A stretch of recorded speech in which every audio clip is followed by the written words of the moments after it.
Hi, I'm Sophia, a 28-year-old new mother, navigating the beautiful yet challenging world of motherhood. The first days at home with my newborn son were a whirlwind of bliss and exhaustion. Despite the immense joy he brought into our lives, the physical recovery from childbirth was tougher than I anticipated. The house was in constant disarray, laundry piled up, and dishes rarely made it out of the sink. One afternoon, as I was trying to soothe my crying son, the doorbell rang unexpectedly. It was Linda, my mother-in-law, who popped in unannounced. Her eyes quickly scanned the cluttered living room before settling on me with a blend of concern and disapproval. "I thought I'd come and see how you're managing, dear," Linda said, stepping over a stray baby toy. "Tom mentioned you might need some help." "Thanks, Linda. Things are a bit hectic, but we're managing," I replied, trying to mask the stress in my voice. Linda walked into the kitchen, where the clatter of unwashed dishes echoed around us. "It looks like you could use more than a little help," she remarked, her tone sharp. "This place is a mess. Is this how you plan to raise my grandson?" Her words stung, and I felt the weight of her judgment crushing my already fragile spirit. "I'm doing the best I can," I said defensively, holding my son a little tighter. Linda sighed heavily. "Sophia, being a mother is about prioritizing, and right now, it seems like you're not prioritizing anything at all." I was about to respond when Tom walked in. Seeing the tension, he quickly tried to diffuse the situation. "Mom, Sophia is doing an amazing job. It's been tough with the baby not sleeping well," Tom said, trying to defend me. Instead of backing down, Linda turned to Tom. "You need to help her understand what's at stake. It's not just about keeping the house clean. It's about responsibility. She's not living up to the family standards." Tom looked at me, then back at his mother, torn. "Mom, please let's not do this now.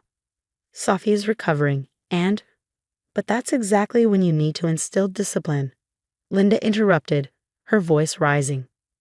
"If she learns it now, she'll manage better in the future. You can't be soft on her, Tom." "Maybe you're right, Mom. Maybe Sophia needs to learn the hard way," Tom said, the words feeling foreign as they left his mouth. "Exactly," Linda nodded, pushing Tom gently but firmly toward me. "Show her that this behavior won't be tolerated." I barely had time to react before Tom's hand struck my cheek. The sound echoed through the room, a stark and horrifying marker of the line that had been crossed. I held our son close, his cries mingling with the rapid beating of my heart. "Tom, what are you doing?" I managed to say through tears, the pain from the slap less than that of the betrayal. "This is for your own good, Sophia. You need to learn," Tom said, his voice hollow, his eyes not meeting mine. The room fell silent except for the soft whimpers of my son. Tom glanced at me apologetically, his face a mix of frustration and embarrassment. Linda stood firm, her expression unreadable but her stance uncompromising. What was supposed to be a supportive visit had turned into a full-blown critique of my parenting and my worth. As Linda prepared to leave, she whispered something to Tom at the door. I couldn't hear it all, but her insinuating tone and Tom's troubled look told me it wasn't words of support. That night, as I rocked my son to sleep, I couldn't shake off the feeling of dread that had settled over me. What was supposed to be a supportive family structure felt more like a tribunal, and I was on trial. As I tended to my son and my stinging cheek, the clarity of my next steps formed amidst the chaos. I needed a plan, a way out, not just for my safety but for the well-being of my little boy. The house that once felt like a home now felt like a trap set by the very people who were supposed to love and protect us. The night after Tom slapped me under the manipulative guidance of his mother, Linda, I couldn't bear to sleep next to him.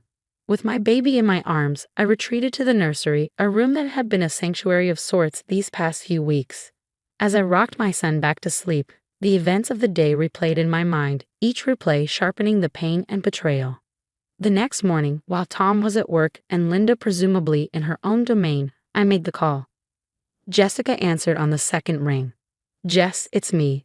I need that help you offered," I said, my voice a mix of fear and determination. "Say no more, Sophia. I'll come by today with my truck.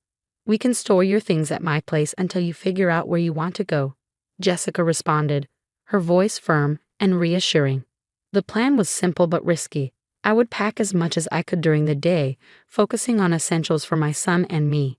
Jessica would help me move everything to her place in the evening. We decided it was best to leave before Tom came home from work. I knew if I faced him, he might sway me with apologies or worse. the influence of Linda might prevail again. Throughout the day, as I packed every outfit, every baby toy felt heavy with memories and what-ifs.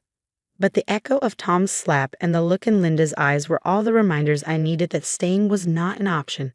By late afternoon, most of our things were boxed up and hidden in the garage. Jessica arrived just as the sun began to set, her presence a beacon of hope in what had been one of the darkest days of my life. "Ready?" she asked as she walked in, taking in the scene of our life reduced to boxes and bags. "As I'll ever be," I replied, holding my son a little tighter. We worked quickly, loading the truck with the stealth and speed of a well-oiled machine.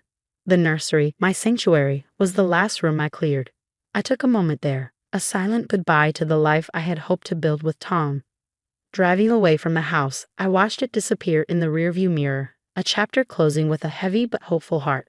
My baby slept quietly in his seat, unaware of the change but finally safe. This was the first night of our new life, one where fear and manipulation would no longer hold sway. Safe at Jessica's place, my resolve only grew stronger. The peace and support I found there contrasted sharply with the oppressive atmosphere of my own home. It was here, in this sanctuary, that I began to meticulously plan how to expose Tom and Linda for their true colors. The idea wasn't just to escape, but to ensure they couldn't twist the narrative to their advantage or ever do this to someone else. I started by reaching out to family and friends under the guise of catching up. During these conversations, I subtly recorded any mentions of Linda's behavior or Tom's unusual submission to her. Some were wary, but many were unaware of the depths of manipulation and control Linda wielded. Over the weeks, these bits of evidence began to form a clearer picture. I compiled text messages, voicemails, and recorded calls. I even managed to capture a particularly damning video of Linda coaching Tom on how to handle me, using language that made it clear this was more about control than concern. With everything in place, I chose the venue for the confrontation, a family gathering hosted by Tom's sister for her anniversary. It was a neutral place with enough family members present, some of whom had quietly expressed discomfort with Linda's dominance in the family dynamics. On the day of the gathering, my nerves were taut as a wire. I arrived with Jessica, who had agreed to support me through this ordeal. The murmurs of greeting were tepid. The tension around Tom and Linda's recent domestic issues had reached even the most distant relatives. After the initial pleasantries, I stood up, my hands trembling but my voice steady. "I have something important to share with all of you today," I began, every eye in the room locking on me. "It's about Tom and his mother, Linda, and how their actions have not only impacted me and my son, but the entire family." Tom, looking shocked and a bit scared, tried to interrupt. "Sophia, let's not do this here." But I pressed on, pulling out my phone. "This is not just a domestic issue," I said as I connected my phone to the Bluetooth speaker. The room fell silent as the recordings played. Linda's harsh directives, Tom's hesitant agreements, their planning to correct my behavior. The reactions varied from shock to disgust. Tom's aunt, who had always been fond of me, looked particularly betrayed. "Is this true, Linda? Were you forcing Tom to do these things?" she demanded. Linda's face was a mask of fury and panic as she tried to deflect. "These are just out of context." But Tom's cousin, a quiet observer until now, stood up. "No, they aren't. We've seen hints of this for years. We just never wanted to believe it." The confrontation turned the tide. Relatives began sharing their own observations and experiences, slowly painting the portrait of a woman who had manipulated her family under the guise of matriarchal concern. Tom sat there, pale and silent, finally seeing the web his mother had woven around him. As the family meeting turned into a heated debate about Linda's influence, I felt a weight lift off my shoulders. The truth was out, not just for me to see, but for everyone. After the storm of the family confrontation, the aftermath was a quiet, somber realization for everyone involved. Tom's family, long under Linda's sway, now saw her manipulations for what they truly were. The collective shock was palpable, the discomfort undeniable, as they all came to terms with how deeply Linda's influence had burrowed into their lives. For me, the decision to leave Tom was as painful as it was necessary. As the family gathering dispersed, the finality of my choice settled in. I gathered my son, who remained blissfully unaware of the turmoil around him, and with one last look at the family home, I stepped into the unknown. Tom watched us leave, a mixture of sorrow and resignation in his eyes. His voice, once so familiar, now seemed like a distant echo as he whispered a feeble goodbye. Linda, on the other hand, faced a harsher reality. The family she had controlled so tightly now turned their backs on her, each member grappling with their own betrayal and misplaced trusts. The blame for breaking the family apart was placed firmly at her feet.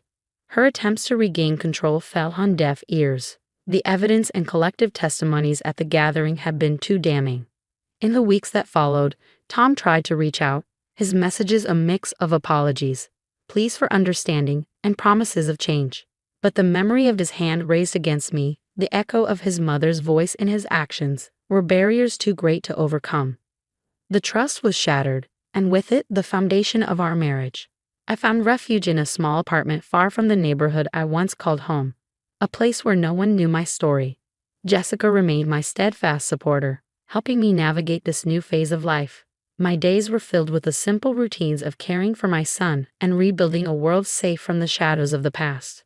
The healing process was slow and often painful. There were days when the weight of everything that had happened felt overwhelming, but the freedom to make choices without fear of manipulation or abuse was a powerful motivator. I attended therapy, joined support groups for single mothers, and gradually, the fragments of my old self began to knit back together into someone stronger, more resilient. My son's laughter became my anchor, his milestones a series of light points guiding me forward. As he grew, so did my confidence in our future, one I was now crafting on my terms. Months turned into a year, and one evening, as I put my son to bed in our cozy living room filled with drawings and toys, I reflected on the journey. The pain of the past was still a shadow, but it was a shadow dwarfed by the light of new beginnings. The support of friends and the unconditional love of my son had woven a safety net strong enough to catch me on the days I faltered. Sitting down with a cup of tea, I finally felt ready to share my story. I started a blog, a space to speak about my experiences, to connect with others who might be facing their own battles against manipulation and abuse. Each post was a step further away from the victim I had been and a step closer to the advocate I was becoming. As our story of resilience and courage concludes, I want to pose a thought-provoking question to all of you. Do you believe it's possible to fully break free from manipulative family dynamics, or do the shadows of such relationships linger in our lives forever? Share your thoughts and experiences in the comments.